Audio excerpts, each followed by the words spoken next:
Bonjour et bienvenue sur la chaîne vidéo de Au son du Fleu, le blog qui traite de phonétique corrective et générale du français langue étrangère.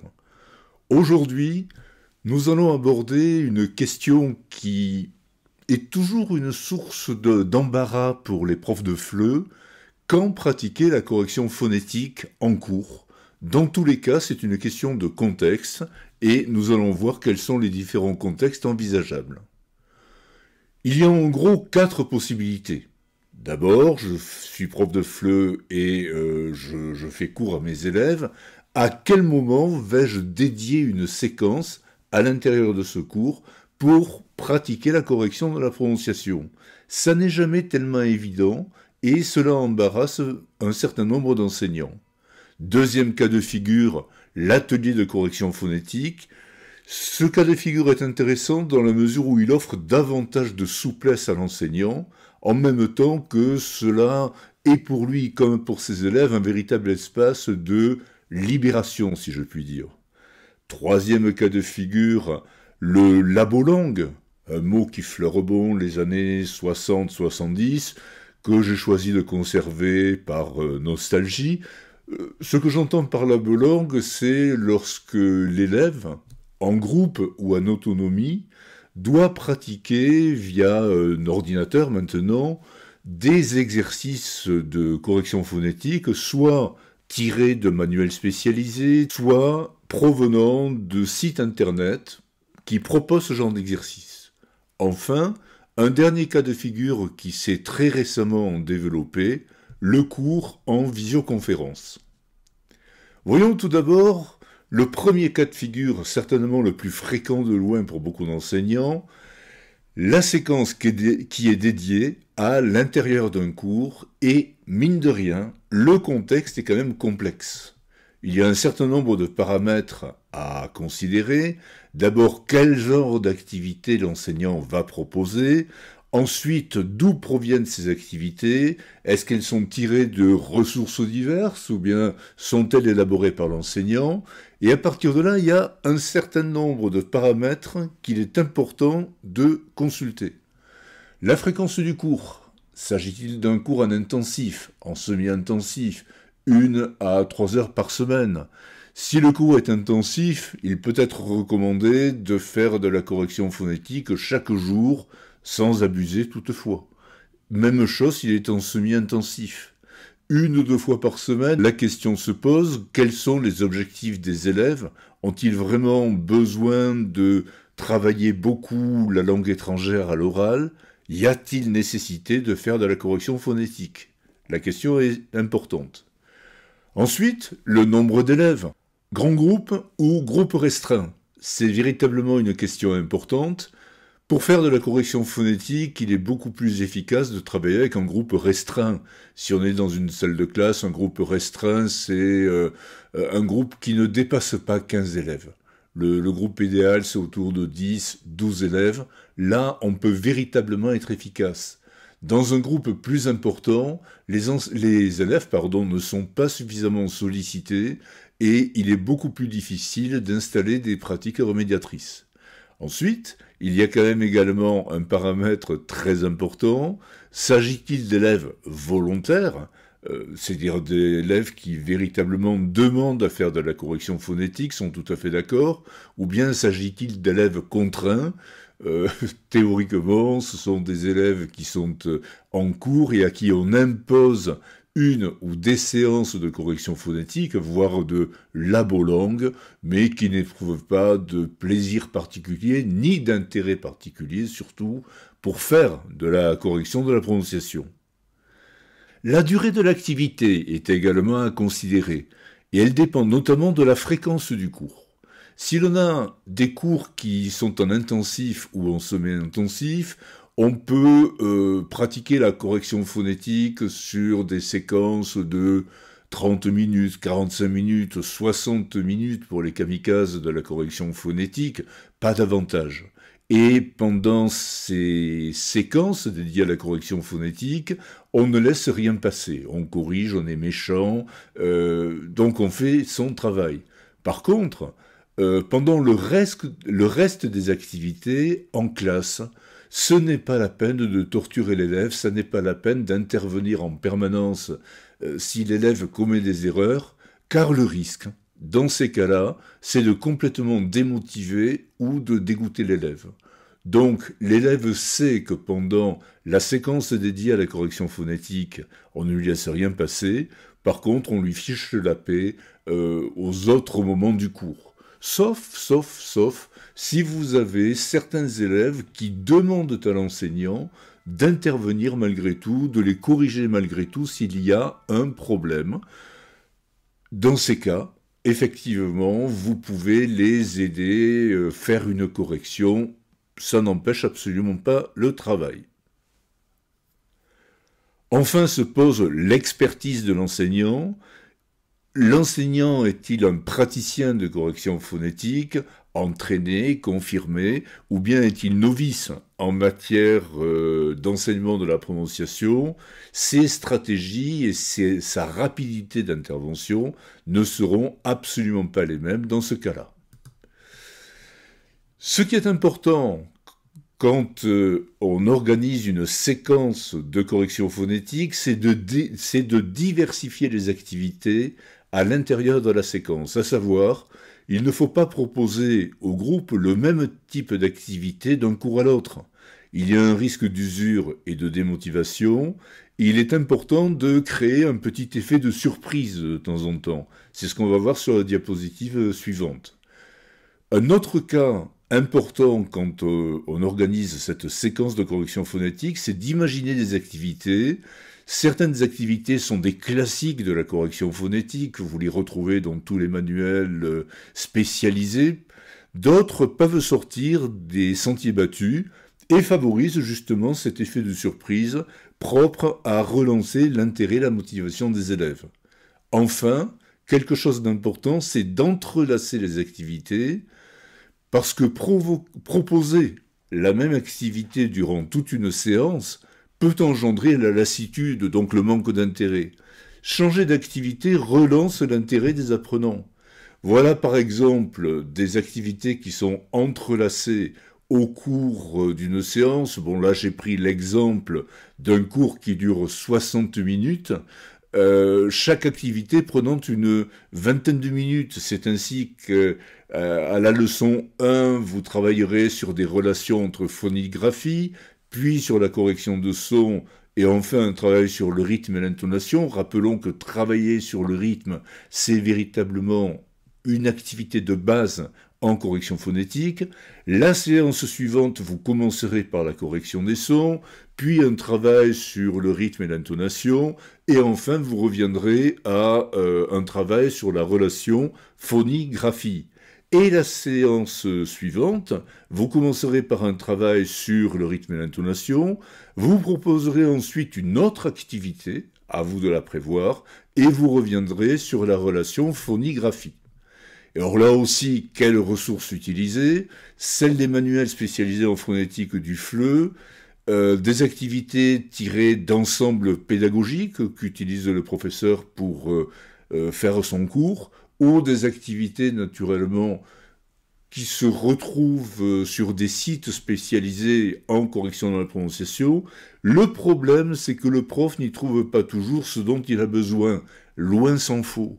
Donc il y a quand même une idée très importante ici, c'est de proposer des activités sur mesure, c'est-à-dire des activités qui sont adaptées au contexte particulier des apprenants.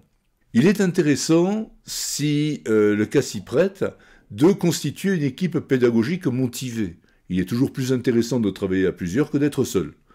Et naturellement, il est important d'utiliser les moyens modernes de diffusion, c'est-à-dire d'avoir recours aux outils audio, vidéo, qui sont maintenant d'un emploi relativement facile. Et là où c'est important, c'est la création d'enregistrements d'activités diverses.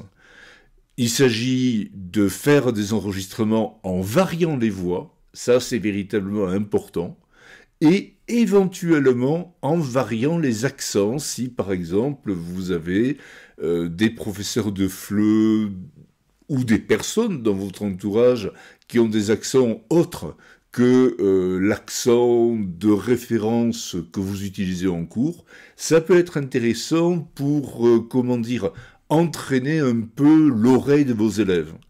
Et l'idée, c'est que, à terme, vous pourrez disposer d'une banque de données originale et adaptée véritablement aux besoins en local. Attention, ça prend du temps, c'est-à-dire plusieurs mois, voire même pour les passionnés plusieurs années, mais au moins vous avez un matériel fiable, un matériel que vous connaissez et qui s'adapte à chaque cas concret que vous avez à traiter avec vos élèves. Quelles sont les principales activités à prévoir? Écoutez, on ne va pas s'amuser à réinventer la roue.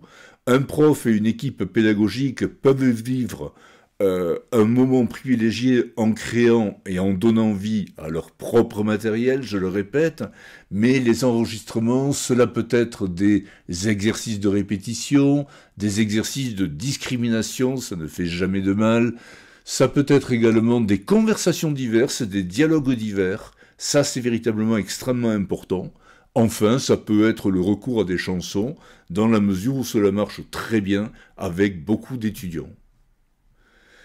Si vous voulez aller plus loin sur cette question, vous avez, en allant sur le visuel Genially se trouvant dans l'article au son du FLE, vous avez un article sympa. Il vous suffit de cliquer sur le bouton rouge que vous voyez, et vous avez également une vidéo avec ma très talentueuse collègue Charlotte Alazard, comment organiser et comment s'organiser pour pratiquer la correction phonétique en classe.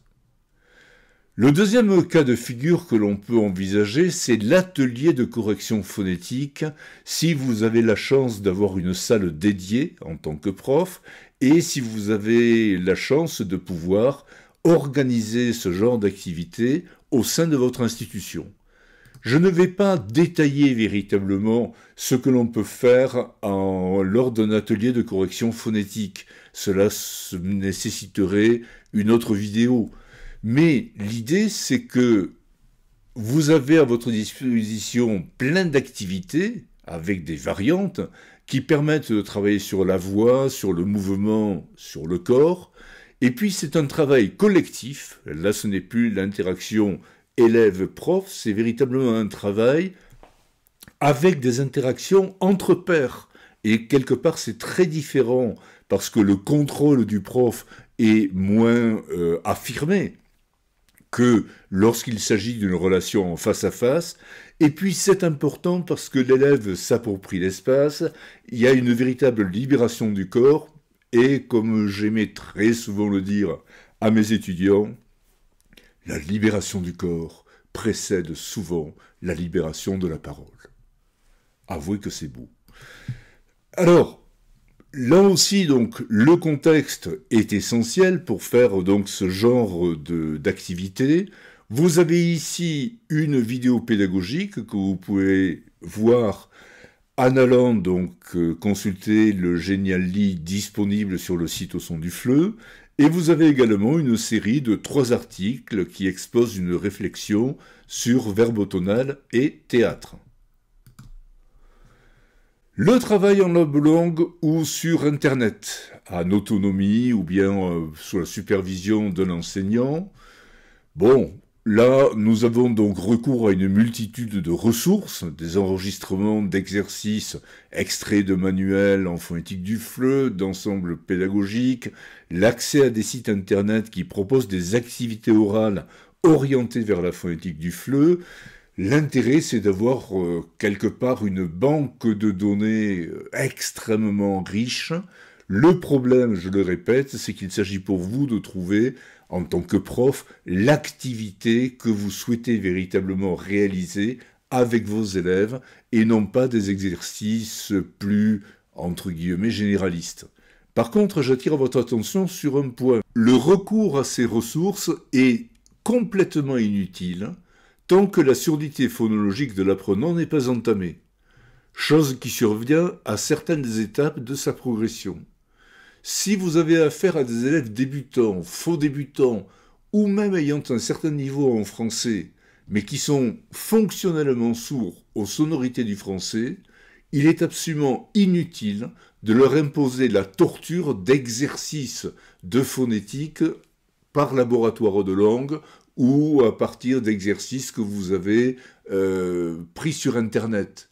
La personne n'entend pas la différence entre le son qu'il réalise et le son qu'on attend effectivement de lui. Ça veut dire tout simplement qu'un élève qui n'arrive pas à produire U réalisera toujours ou, alors qu'on lui propose comme modèle U, il n'entend pas ce son. Donc il est incapable de se tirer d'affaire.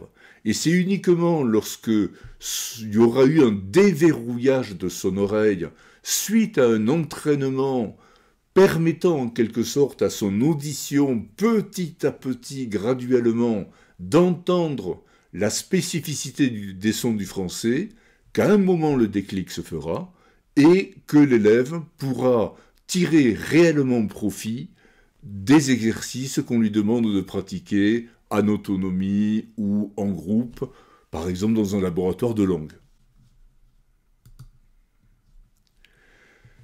Enseigner la phonétique du FLE par visioconférence, c'est possible et ça marche bien. Ces cours en visio se sont développés avec la pandémie. Et on peut dire que certaines plateformes de visioconférence sont adaptées particulièrement bien pour ce genre de travail. Bon, bien entendu, rappelons quelques truismes, il est indispensable d'avoir une bonne connexion, de disposer d'un son de qualité, micro, haut-parleur, et d'être installé confortablement.